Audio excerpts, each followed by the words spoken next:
Hello friends, welcome back. आप सभी का smart study class for you में बहुत बहुत स्वागत है। दोस्तों, आज का हमारा टॉपिक है जीरो से इंग्लिश कैसे सीखें। यदि मान लीजिए किसी को इंग्लिश जीरो लेवल से स्टार्ट करना है, बिल्कुल जीरो से हम बात कर रहे हैं, तो किसी लैंग्वेज पे, यहाँ हम बात करेंगे इंग्लिश की, लेकिन किसी लैंग्वेज पे यदि आप कमांड बनाना चाहते हैं, उसको बिल्कुल जीरो से आप सीखना चाहते हैं, तो आई थिंक मुझे लगता है कि ये तीन बातें ऐसी होती हैं, तीन ऐसे इंपॉर्टेंट थिंग है जिन पर आपको ध्यान देना चाहिए। ठीक है, जैसे हम बात करेंगे पहले अल्फ़ाबेट्स। हर लैंग्वेज का देखिए अपना अपना अल्फ़ाबेट्स होता है, यानी कि वर्ड माला होता है। जैसे हम जानते हैं कि इंग्लिश का भी अपना एक वर्ड माला है A to Z, राइट। फिर आते हैं वर्ड्स। अल्फ़ाबेट्स को मिला के वर्ड्स बनते हैं, शब्द बनते हैं। तो हमें शब्द में ध्यान देना चाहिए, शब्दों के फॉर्मेशन में, शब्दों के बनाने में, उनकी मीनिंग्स पे। जैसे हम लोग हिंदी हमारी नेटिव लैंग्वेज है, तो हम लोग हिंदी पे उनका मीनिंग जाने और हम बहुत सारे वर्ड्स को सीखें, राइट। दूसरा आता है सेंटेंस फॉर्मेशन। हम जब कुछ कुछ वर्ड्स सीख जाते हैं तो हमें ध्यान देना चाहिए कि सेंटेंस कैसे बनते हैं, हम सेंटेंस को कैसे बनाते हैं, क्योंकि हर लैंग्वेज में वाक्य यानी सेंटेंस को बनाने के टेक्निक और स्ट्रक्चर्स अलग अलग होते हैं। ठीक है, तो आइए हम क्रम से बात करते हैं इनमें कि यदि हमें जीरो से इंग्लिश सीखना हो तो हम किन किन बातों पे ध्यान देंगे। तो बेसिक मेरा उद्देश्य ये है कि जो लोग अभी स्टार्ट किए हैं और जिन लोगों को कुछ कन्फ्यूज़न रहता है इन चीज़ों के बारे में, देखिए बहुत सारी बातें होती हैं अल्फ़ाबेट्स में, है ना। आई थिंक जो लोग अभी इंग्लिश जानते हैं उनको भी बहुत सारी ऐसी बातें मिल जाएंगी बेसिक लेवल पे जो वो ना जानते होंगे। तो अल्फ़ाबेट्स को अच्छी तरह से कंफर्म करना चाहिए। देखिए अल्फ़ाबेट्स में आप लोग साथ जानते भी होंगे कि A to Z हमें पूरा कवर करना पड़ता है। अब इसमें कुछ वॉवल भी हैं, राइट, तो कुछ कॉन्सोनेंट भी हैं, हमें उन्हें सेपरेटली अलग से जानना चाहिए कि कॉन्सोनेंट कितने होते हैं, वॉवल्स कितने होते हैं, और फिर उनका प्रोनाउंसिएशन, उनका जो प्रोनाउंसिएशन है, राइट, जो इनका उच्चारण है, अगर आप उच्चारण नहीं जानेंगे तो आप किस तरह से उन्हें पढ़ेंगे। ठीक है, तो आता क्या है, A to Z आपको कवर करना होता है और वॉवल्स जो होते हैं उनको जानना होता है, फिर उनके कॉम्बिनेशन से उनको मिलाकर सारे जो अल्फ़ाबेट्स हैं वर्ड्स बनते हैं। ठीक है, जैसे हम ले लेते हैं हमारे ये जी हो गया। अब ये जी क्या हो गया, इंग्लिश का कॉन्सोनेंट हो गया, और ओ इसका वॉवल हो गया। आप सब लोग जानते होंगे कि A E I O U, ठीक है, ये 5 इसके वॉवल होते हैं। तो हमने क्या करा, जी और ओ को हमने कंबाइन कर दिया, जोड़ दिया, तो क्या बन गया, गो बन गया। क्योंकि हम जानते हैं कि जी का जो प्रोनाउंसिएशन है, जो उसका उच्चारण, वो क्या होता है, ग होता है। ठीक है, ग होता है, और जो इसका वॉवल है इसका ओ होता है। ठीक है, इस वॉवल को हम ओ प्रोनाउंस करते हैं अपनी हिंदी में, ओ, इसको ग, तो दोनों मिला के क्या बन गया, गो। तो इस तरह से आपको बहुत ही आसान तरीके से कवर करना पड़ता है, ठीक है, किसी लैंग्वेज को। तो यहाँ से शुरुआत करनी चाहिए अगर कोई भी इंग्लिश को अच्छी तरह से जीरो से सीख रहा है। ठीक है, इसमें बहुत सारी बातें होती हैं दोस्तों, हम जानेंगे।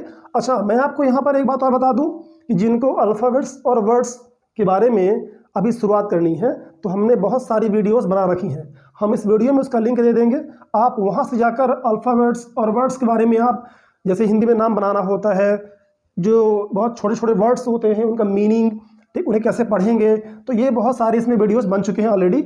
हम आपको इसमें लिंक प्रोवाइड कर देंगे, तो आप डिस्क्रिप्शन में जाके वहाँ से वॉच कर सकते हैं। ठीक है, अब सेंटेंस के बारे में भी हमने कुछ वीडियो बनाया है। सेंटेंस में टेंस ले लीजिए, हमने टेंस के थ्रू सेंटेंस को बनाना सिखाया है। तो कई सारी वीडियोज़ अवेलेबल हैं, बट हम फिर भी चाहते हैं कि एक बार एक तरफ से आपको रिवीजन मान लीजिए, और जो लोग अभी स्टार्ट कर रहे हैं उनके लिए तो बहुत ही यूज़फुल है कि वो जीरो से इंग्लिश को समझें, ताकि जो सारे कन्फ्यूजन है वो दूर हो जाए और आप अच्छी तरह से इंग्लिश को समझ पाएँ। ठीक है, तो अब आइए आते हैं वर्ड्स में। तो ये वर्ड बन गया गो, राइट। अब इसका एक मीनिंग होगा, ठीक है, इसका जो प्रोनाउंसिएशन है, जो उच्चारण है, आपने देखा। अब इसका एक मीनिंग होगा, गो यानी जाना। अब फिर क्या होता है, इसके बाद सेंटेंस बनाते हैं। तो सेंटेंस का एक अपना स्ट्रक्चर होता है कि हम इन वर्ड्स को, जो हमने शब्द सीखा है, इन शब्दों को किस क्रम में लगाएं, किस लाइन से लगाएं। तो एक स्ट्रक्चर होता है इंग्लिश में, जैसे सब्जेक्ट, वर्ब और ऑब्जेक्ट। ये इंग्लिश का एक बेसिक स्ट्रक्चर है। जो इंग्लिश सेंटेंस बनते हैं, जो इंग्लिश वाक्य लिखे जाते हैं, उनमें बेसिक तौर पे कहीं ना कहीं हर जगह इसी रूल को फॉलो किया जाता है। तो इसको हम अगली वीडियो में, है ना, हम समझेंगे, इसको अच्छी तरह से समझेंगे, जानेंगे आखिर क्या होता है, सब्जेक्ट क्या, वर्ब है, क्या ऑब्जेक्ट है। ठीक है। तो मैं आपको अभी यहाँ रफली एक मोटे तौर पे बता रहा हूँ कि सेंटेंस का फॉर्मेशन एक स्ट्रक्चर होता है, एक उसका रूल होता है। तो सब्जेक्ट कोई वर्ड होगा, वर्ब यहाँ पर कोई वर्ड होगा, और जो ऑब्जेक्ट है वो भी कोई न कोई वर्ड्स होगा, कोई न कोई शब्द होगा। जब हम उन शब्दों को एक ऑर्डर से, एक लाइन से लगा देते हैं तो हमारा एक सेंटेंस बनता है जिसका एक परफेक्ट मीनिंग होता है, जिसका एक अर्थ निकलता है।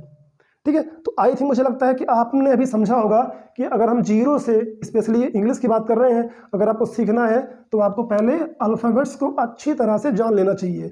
यदि आप पहले ही जंप कर जाएंगे, सेंटेंस रटेंगे, वर्ड्स आप रटेंगे, तो आप कहीं ना कहीं इंग्लिश का अधूरा ज्ञान एकत्रित कर लेंगे और उससे आपको बहुत सारे कन्फ्यूजन होंगे और कहीं ना कहीं आप फंसते रहेंगे और आप बहुत अच्छी तरह से इंग्लिश को कवर नहीं कर पाएंगे। तो यदि आप रियल में इंग्लिश में कमांड बनाना चाहते हैं, सीखना चाहते हैं, तो आपको ये क्रम फॉलो करना चाहिए। अल्फ़ाबेट्स को अच्छी तरह से समझें। हर अल्फ़ाबेट्स का जो अलग अलग उच्चारण होता है, अलग अलग प्रोनाउंसिएशन होता है। ठीक है, बहुत सारी बातें होती हैं। वैसे वर्ड्स आप जैसे घरेलू वर्ड्स होते हैं, पहले आप स्टार्ट करें घर से। जितने भी घरेलू वर्ड्स होते हैं, चीज़ें जो आप देखते हैं, पहले आप उनको इंग्लिश में जानने का प्रयास करें। ठीक है। जब ये बातें आपको आने लगे, है ना, कुछ आप इसमें कमांड बना लें, इसके बाद आप सेंटेंस फॉर्मेशन में ध्यान देंगे। स्मॉल सेंटेंसेस होते हैं, उनको आप रटिए, घर में बोलिए, फिर धीरे ग्रामर में, हाँ ग्रामर में आप बाद में जाइए। मैं कहना चाहूँगा कि ये बातें जब आपको थोड़ा थोड़ा आने लगे तब आप जाके ग्रामर में जंप करें। अगर आप पहले ही ग्रामर में चले जाएंगे तो आप किसी लैंग्वेज में बहुत ज़्यादा उलझ जाएंगे, फंस जाएंगे, क्योंकि ग्रामर बहुत उलझाऊ होती है। इसीलिए मैं आपको बता रहा हूँ, बहुत लोग क्या करते हैं, ग्रामर से स्टार्ट करते हैं। ठीक है। तो आपको ग्रामर में नहीं जाना है पहले। ओके, पहले आपको इन बातों पे ध्यान देना है। यदि आप ग्रामर में चले जाएंगे तो ग्रामर बहुत ही कॉम्प्लिकेटेड है, उलझाऊ होती है, और आप वहाँ फंस जाएंगे और आप निगेटिव हो जाएंगे। आप उस लैंग्वेज को सीखने के लिए जो आपके अंदर उत्साह है, जो आपके अंदर रुचि है, इंटरेस्ट है, वो डाउन हो जाएगा। आपका जो कॉन्फिडेंस लेवल है वो गिर जाएगा।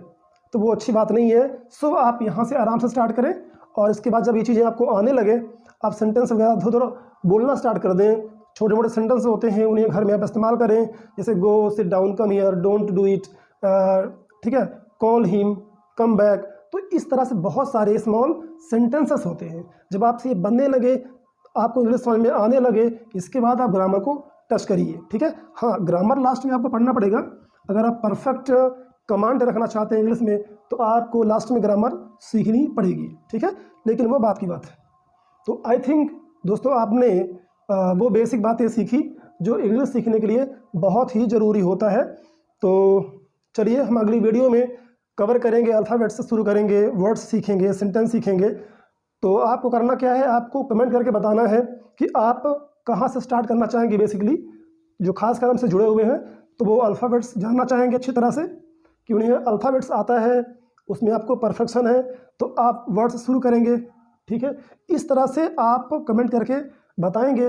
तो हम चलिए इंतज़ार करते हैं यहाँ पे कमेंट्स का, और हम यूँ ही आगे बढ़ते रहेंगे, और वन बाय वन आपको हम बहुत सारी चीज़ें लेकर आते रहेंगे।